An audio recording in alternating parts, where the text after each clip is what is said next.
Here with us now is retired Marine Corps Colonel Mark Cancian. Always great to see you, sir. Thank you for joining us, Colonel. Thanks for having me on the show. Of course. Let's start with that Pentagon statement warning the U.S. will defend itself. We know we have about 900 U.S. troops on the ground inside Syria. What conditions are they facing? And, of course, the challenges now to keep them safe? Well, the U.S. forces are mostly in the northeast, backing the Kurdish forces, which are quite large. So they are not in the direct path of the HTS offensive. But this is a warning to the insurgents that they should not attempt to overrun the entire country and take on the United States forces. Yeah, you mentioned our soldiers are helping the Kurds on a different side of the country, but how significant of a threat is ISIS specifically to those U.S. troops in Syria who may see this as a moment to seize power?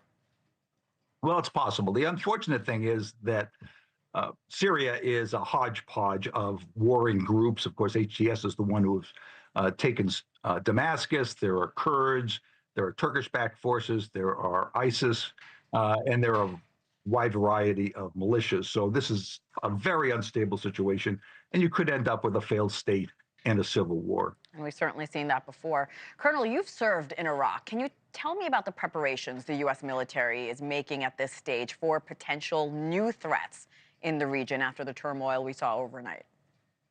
Well, I think the United States is keeping a close eye on what goes on here. So far, they have not threatened U.S. forces. They have not threatened Israel. There's no immediate threat here.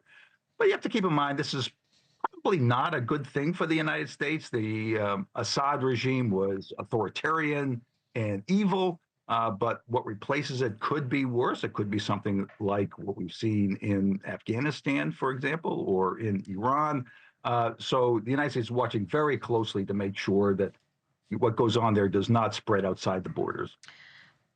Future-elect or future president President Trump posted to his Truth social media site that the U.S. should take a hands-off approach to this conflict. He's not in office yet. We have a few more days. But how could U.S. military and, of course, foreign policy posture change with the incoming administration? The question is what will happen to U.S. forces in northeast Syria and in Iraq. There are small numbers there supporting the Kurds, particularly in Syria. It's possible that Trump will pull those out. On the other hand, they've been there for a long time, and the Kurds have been a long time ally of the United States. So immediately, that will be one of their questions, and it will depend a lot on what happens with this insurgent group and their relationship with the Kurds, which they're already dealing with, and the many other groups that are fighting in Syria.